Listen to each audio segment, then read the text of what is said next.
It was supposed to be a normal ride. That's the part that still bothers me the most. Nothing felt off at first. I had just landed in Dallas after a delayed flight. It was already past 11:30 p.m. and the airport was that weird mix of half dead and half chaotic, people rushing, others sleeping on chairs, announcements echoing like they were coming from somewhere far away. All I wanted was to get my hotel. I requested an Uber while walking toward the pickup area. The app showed a driver about 6 minutes away, name Eric, rating 4.9, car black Toyota Camry. Normal. Everything about it was normal.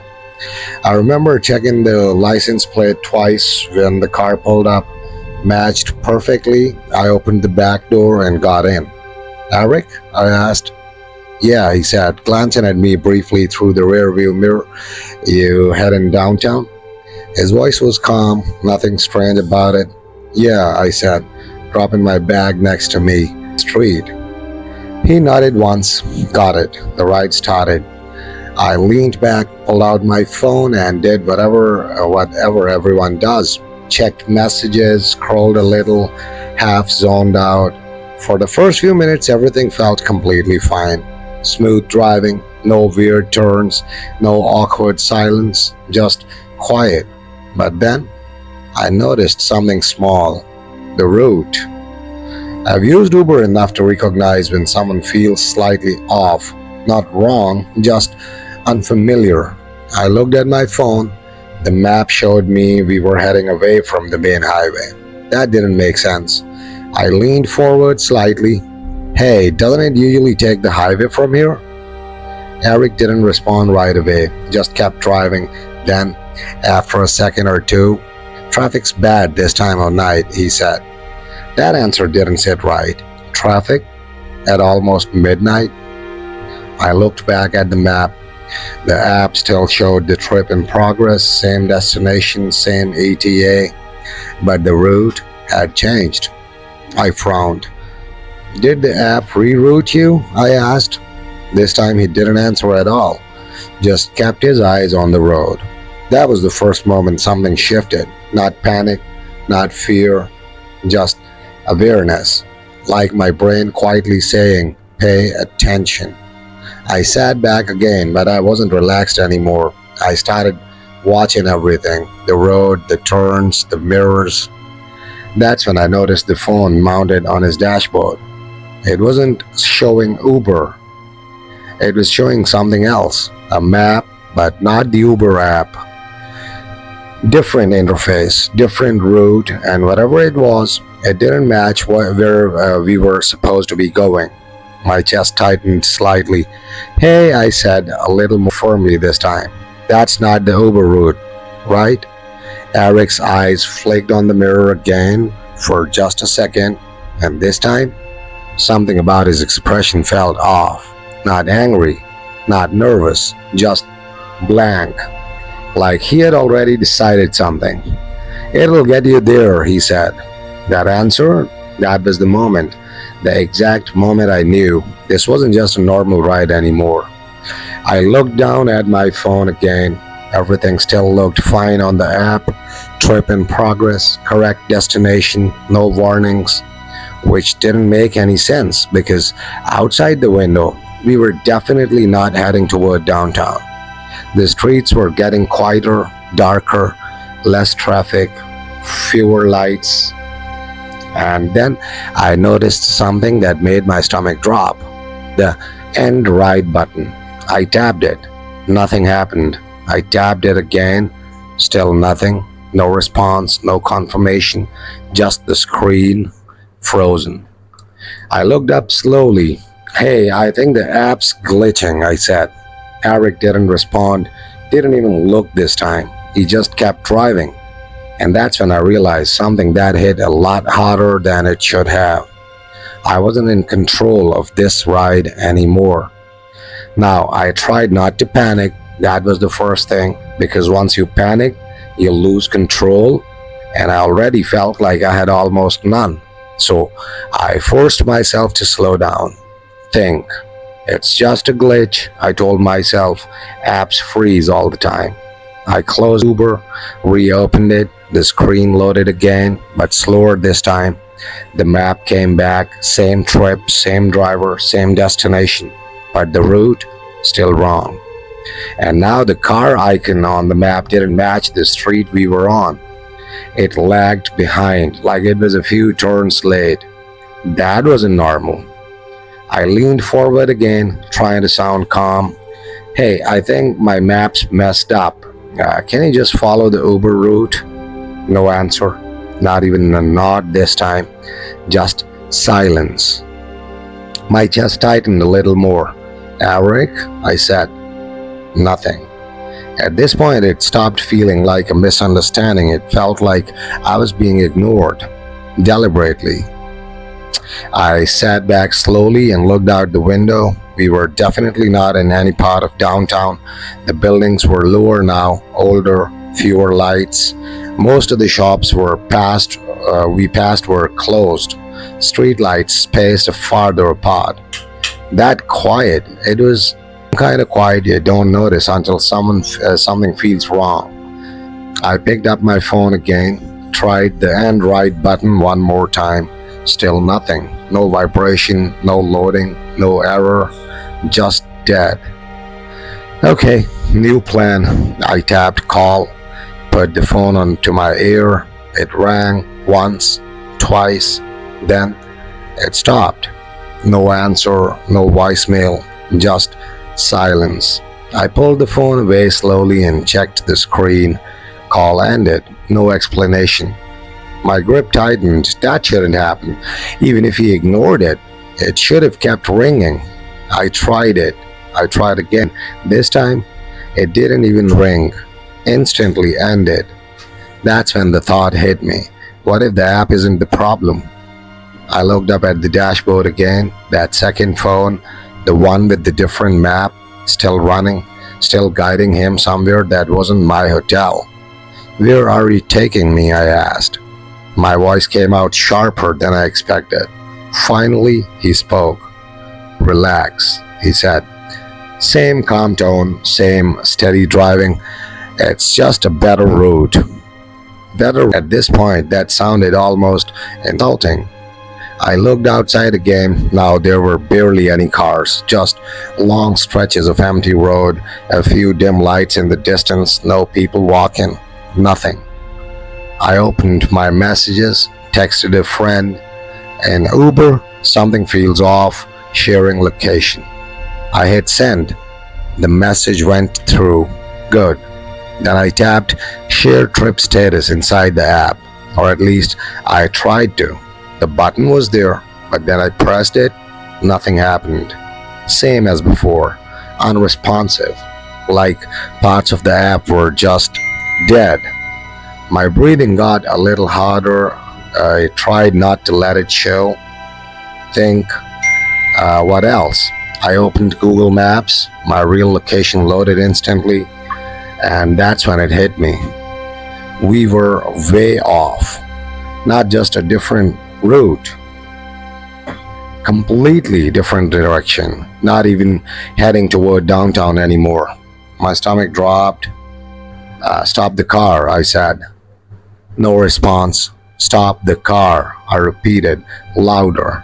Eric's hand stayed steady on the wheel, eyes forward, like I wasn't even there.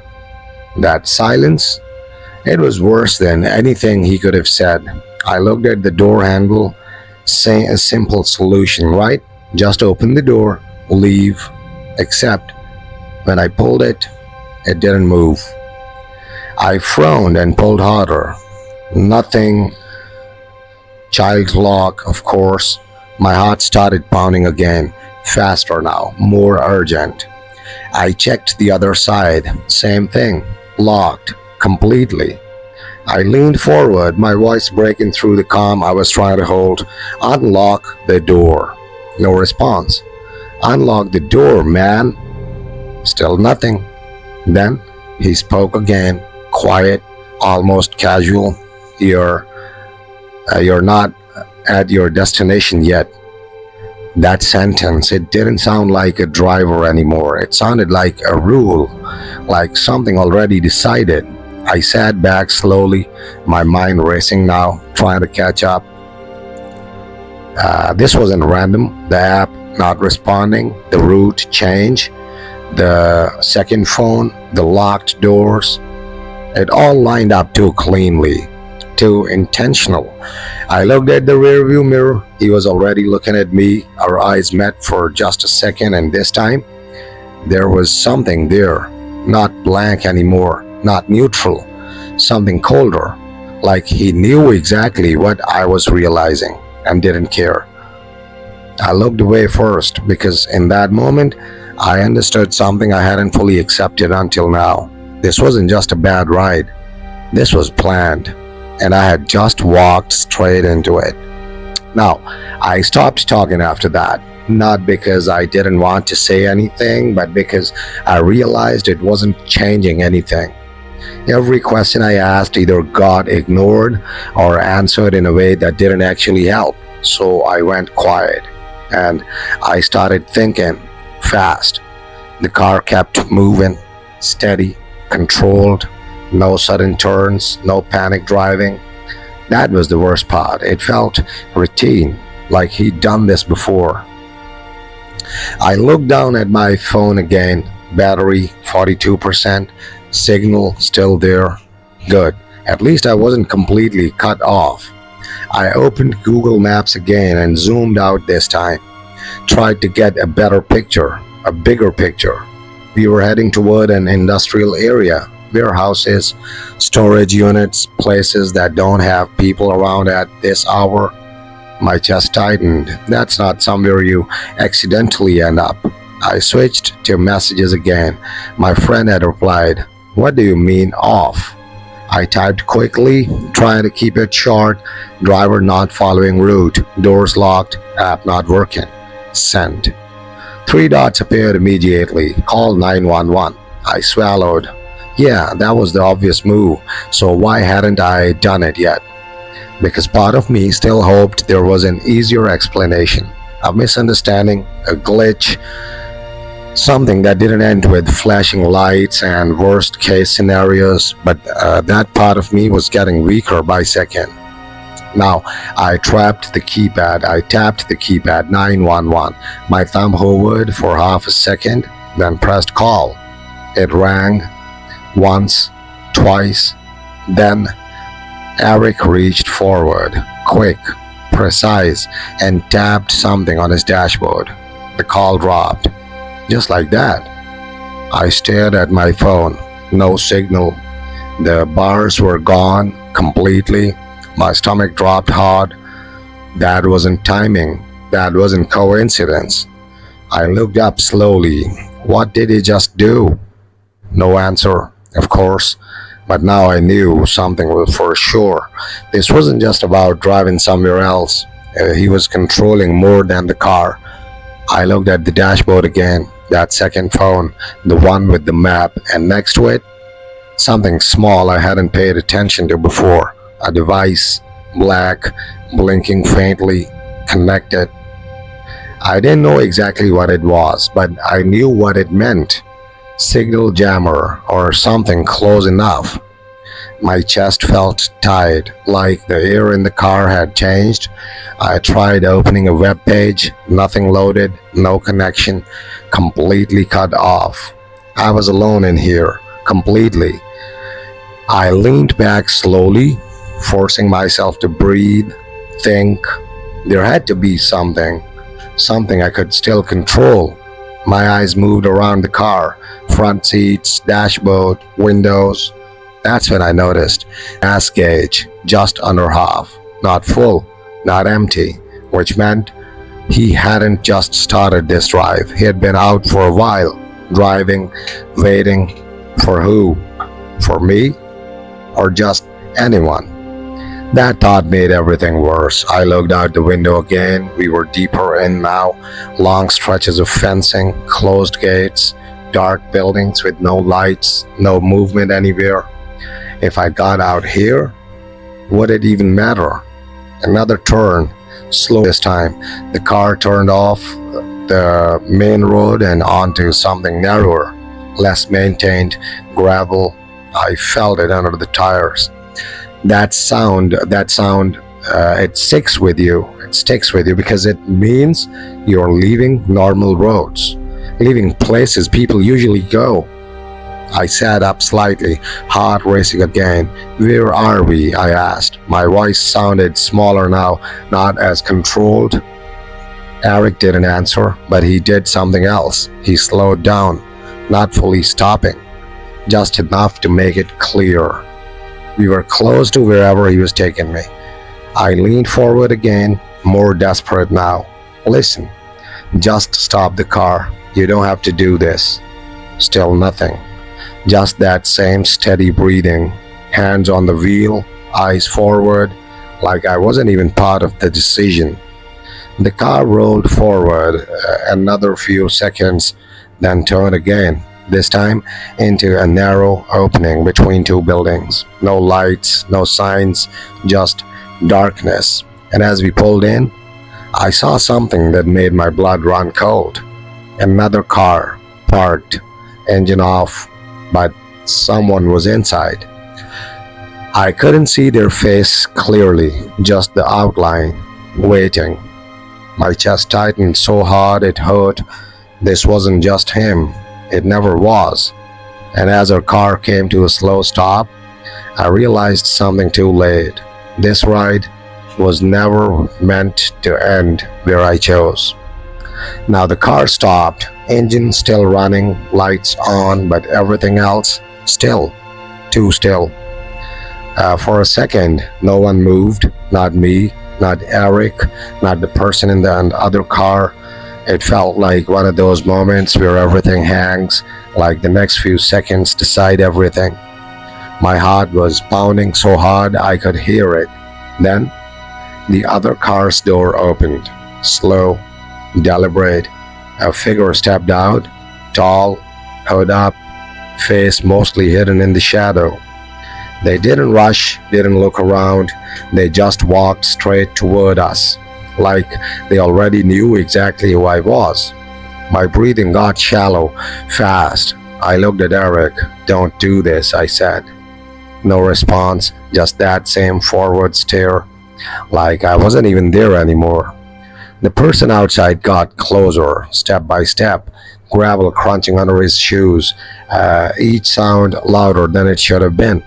I looked down at the door again, still locked, of course.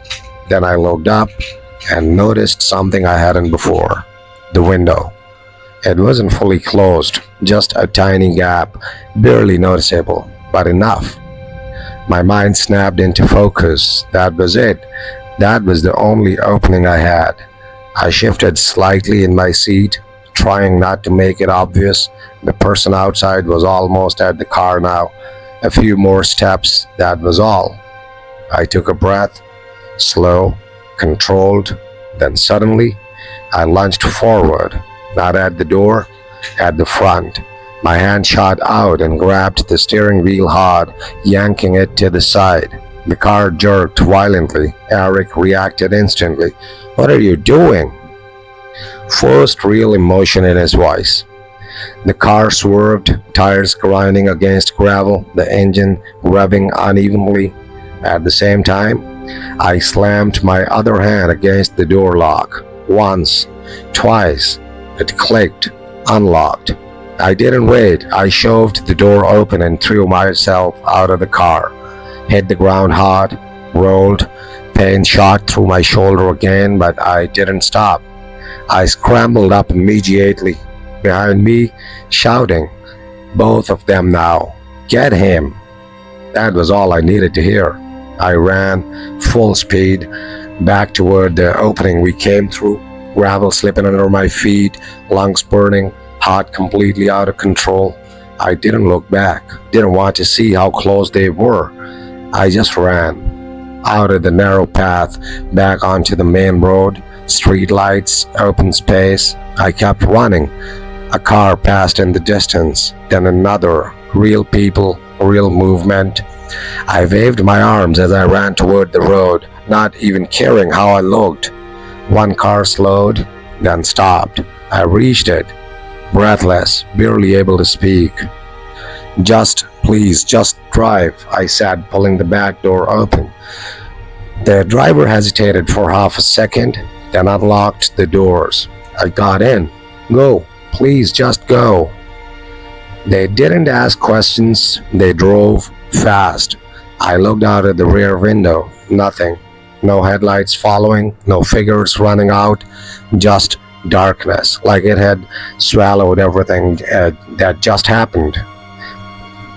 My hands were shaking uncontrollably now, adrenaline crashing all at once.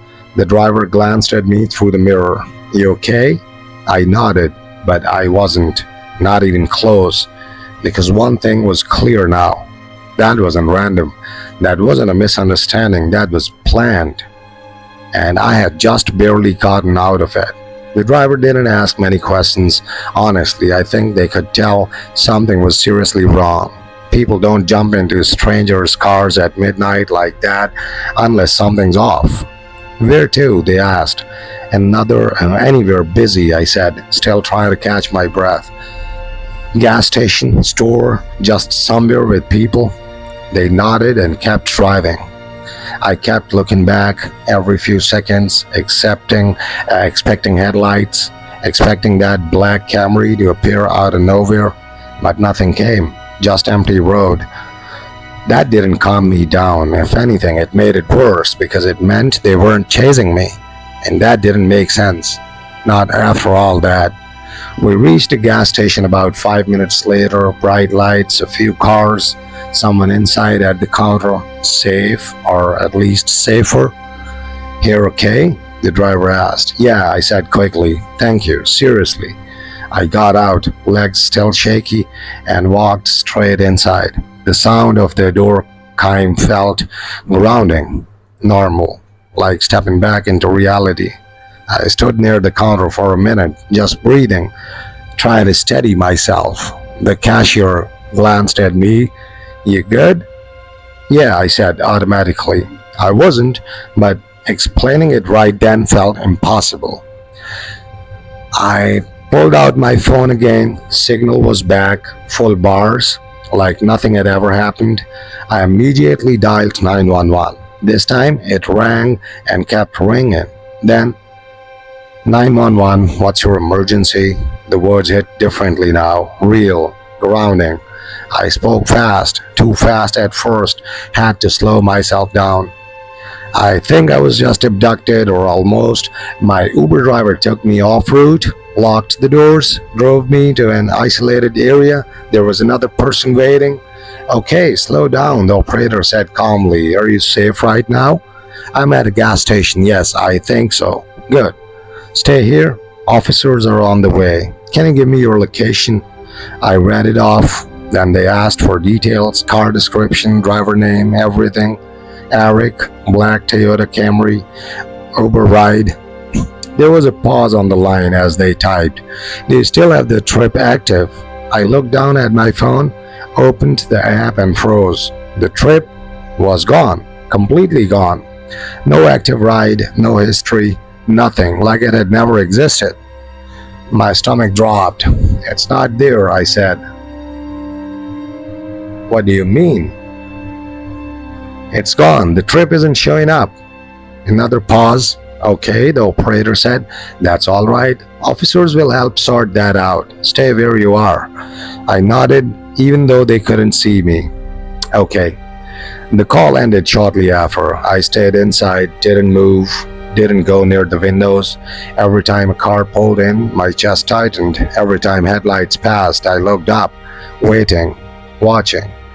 About 10 minutes later, police showed up. 2 cars, lights flashing.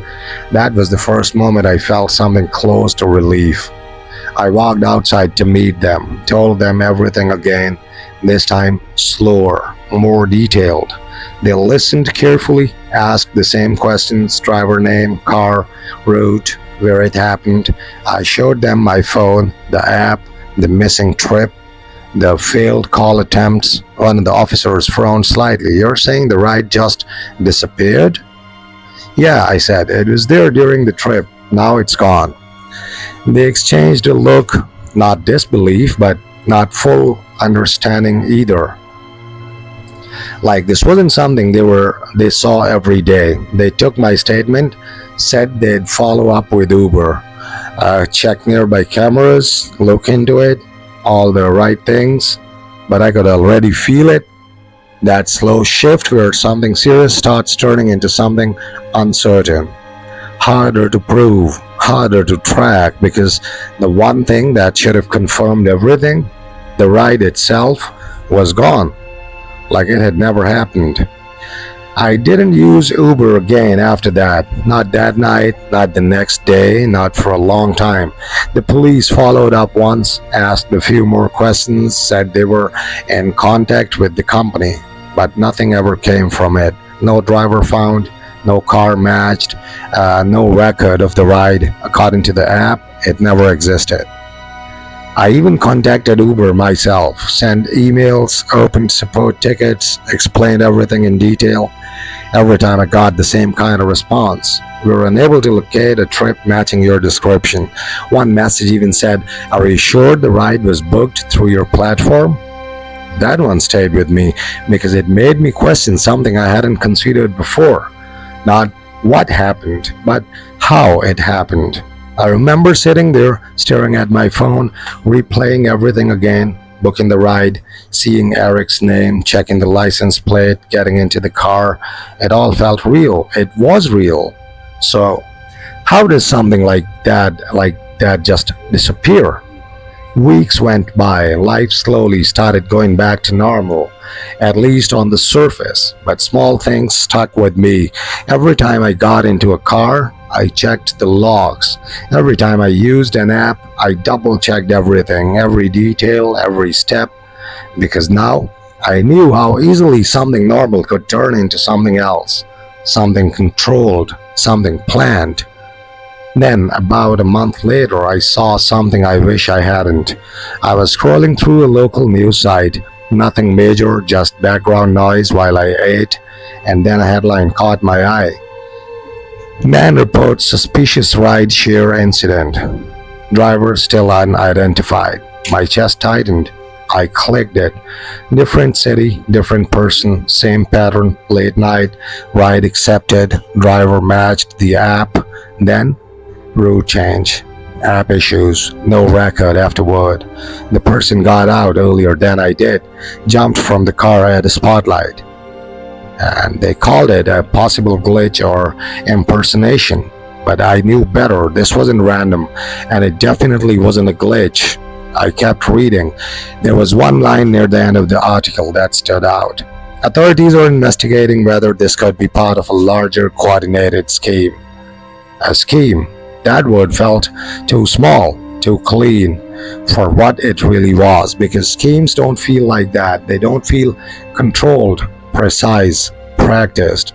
I closed the article slowly, and that's when I noticed something I hadn't seen before, a detail I somehow missed the first time. In the security image, they included a still shot from a gas station camera. You could see the car, black sedan, driver barely visible, but in the reflection of the window, there was something else. Another phone mounted near the dashboard. Different screen, different system, same as the one I saw.